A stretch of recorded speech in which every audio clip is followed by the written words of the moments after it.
is that? Eric Whistle. Eric Whistle. If your name is Eric Whistle, then private message us and I will either send you a hat, an Ashes to Rubies hat, a t-shirt, or kombucha if you live in the Ottawa region. All right, congratulations, Eric. If Eric doesn't live in the Ottawa region, will you mail him a hat or a t-shirt? Yeah. Okay. He can pick So anyone just on the website. Yeah, okay. yeah, for sure. All right, we better get into this before things go more sideways. Today, today is the 11th, May 11th. Did you have a good weekend? Do you have any highlight from the weekend? It snowed on the weekend. Yep. I think it hailed too, but no, it was a nice weekend. It was Mother's Day. It was Mother's Day. I got to make you Happy guys Mother's breakfast. Heard a laugh. Every day is my day, really. I don't need a Mother's Day. Did you make breakfast for so everyone, or to did me. we all make breakfast together? I don't know how much you helped, but Jordan definitely helped. Jordan helped. But you make me coffee But every you're not single my day, mom. You're multiple not my mom. times, and you've always told me I'm not your mother.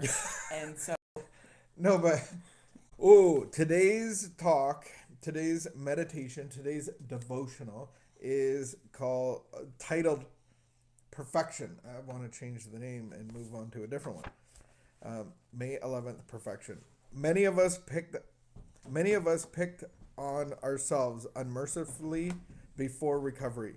We may also have a tendency to pick on ourselves after we begin recovery. If I was really recovering, I wouldn't be doing that again. I should be further along than I am. These statements that we indulge in when we're feeling shame. We don't need to treat ourselves that way. There's no benefit. Remember, shame blocks us, but self-love and acceptance enables us to grow and change. If we truly have done something we feel guilty about, we can correct it with an amend and an attitude of self-acceptance and love. Even if we skip back to our old codependent ways of thinking, feeling, and behaving, we do not need to be ashamed. We all regress from time to time. That's how we learn to grow. Relapse or recycling is an important and necessary part of recovery. And the way out of recycling is not by shaming ourselves. That leads us to deeper into codependency. Much pain comes from trying to be perfect. Perfection is impossible unless we think of it in a new way. Perfection is being who and where we are today in a recovery process. I am right where I need to be to get to where I'm going tomorrow. Amen. A lot about codependency in here. well, that's the book. That's The whole book. What's your thoughts? Much pain comes from trying to be perfect. I think that pain is about trying to make yourself have a certain standard and a certain expectation on yourself. And so then what is perfect? What I like how they described is perfection is being who you are and where you are today, accepting it and being grateful where you are and what you're doing. And if you're doing the best of your ability into the effort, applying effort, and I like that it's a process and it's like a journey without what's the destination. I think perfectionism hits a lot of people.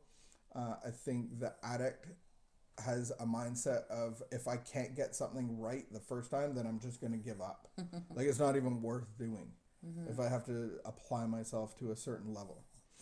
So I think many of us in the addiction world, we set a standard of what perfection is or what a task is, and if we can't get it perfectly, then we just give up. And then if we give up enough things that we give up, then we need a break from not being able to finish things. And then our break is going drinking, ease and comfort. I like how they say relapse or recycling is an important and necessary part of recovery. I like the word recycling because it applies more to what you would go through. I think in the world of addiction, relapse is a sign that you don't have recovery, and I think it is actually means that you're not in recovery when I'm relapsing, and I don't necessarily think it's an important part of my recovery. I've seen people go to rehab and stay successfully abstinent from drugs and alcohol until now, and they're a service to God. They've gone through the process. They're in recovery, and so relapse is actually a sign that I wasn't in recovery, or I'm not doing recovery. And so I think the recycling part is, I I, I find that an intriguing word, recycling,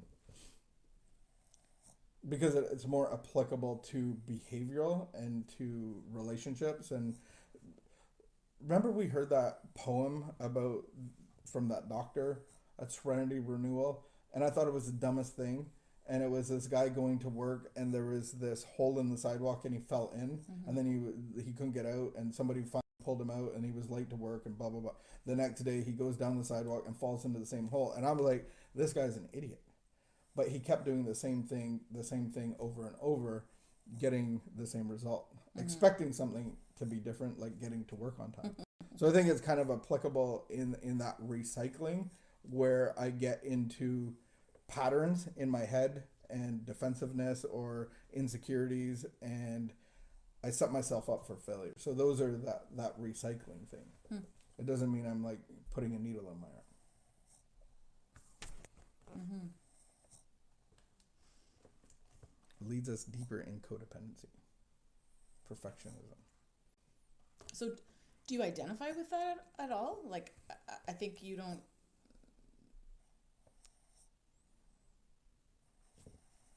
Like, I don't. You. Well, how does codependency tie in with that for you? In what? Like, you're talking about addiction and recovery, but where does codependency resonate for you? Within perfection? How does it resonate for you? Like, how do you see perfection coming out in your recovery? Well, I think for me, I can be really hard on myself, and and then I just get discouraged, and then I just give up. And I think that being told, like, well, you weren't in recovery to begin with, then isn't, like, that perpetuates the cycle and is just as discouraging. Like, it's extra discouraging. If someone's telling you that, then it doesn't help motivate. So then how do you motivate getting out of perfection? Well, I think that's what that she's saying is perfection. Changing how we think about perfection is that perfection isn't the goal, to like never mess up. To never mess up isn't the goal. The goal is to keep trying, is to be who you are today. It's accepting and loving yourself just as you are. Not that you want to stay that way, but that you are right where you need to be for today, and that you're moving along.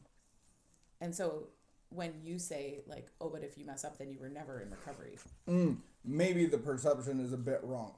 So a relapse of a substance would actually show me that I had a lack of recovery. And so maybe me picking up a drink and you picking up an abusive relationship would be the same level of relapse. So I think we can the process of recovering is changing our thinking and our mind and our turning our will and our life over to the care of God, and learning and growing and shedding our character defects. That's not what I'm talking about. Anyway. All right. Anything else to say? No. All right. Have a good afternoon. You are perfectly where you need to be. And so that if you're in recovery, if I'm in recovery, there are tools that I will have, that I will go to before I go pick up that drink, before I go to that really unhealthy relationship. There is a trusted person that I will call and listen to. There is other tools that I have in place that I will go to before I go to that bottom, like deep level of like. Because for me, using would be the last thing. Right. Using isn't the sign that you're in relapse. There's way more things that are evidence or that are obvious before you get into relapse. And if you have those things in place, if you have those recovery tools in place, like you're going to hit all these other places before you pick up the drink. Before I, as a codependent. And like I think in early recovery, there's a lot less barriers to actually picking up. So I think perfectionism is something that we have on ourselves and pressure on ourselves and a standard that we can't even keep. I remember a rehab counselor when I was in 2005, and he was saying, "Can you do anything perfect?" And like we're all sitting there like, "No, that's why we're all here. You can't do anything perfect." And he's like, "You have to change your mindset of what perfect is." And he goes, "Is everybody alive in this room today?" And you're like, "I don't know about that guy, but yeah, I guess." And he's like, "See, you've breathed perfectly all day, and you've actually you've stayed alive, and you've done that perfectly. Like I know you might be a little bit crazy, but you're all here for a reason." So it's just like changing the mindset of what perfect actually is. Yeah, and being able to see, I think so for me, so as someone with a codependent, denial and control and focusing on other people as opposed to like being able to look at myself, those are like the places that I go to. I like the word recycling because I can recycle bad patterns or addictive thinking. I don't necessarily have to pick up or get back into the relationship. I can recycle unhealthy patterns that I can address and be aware of. Anyway, what a perfect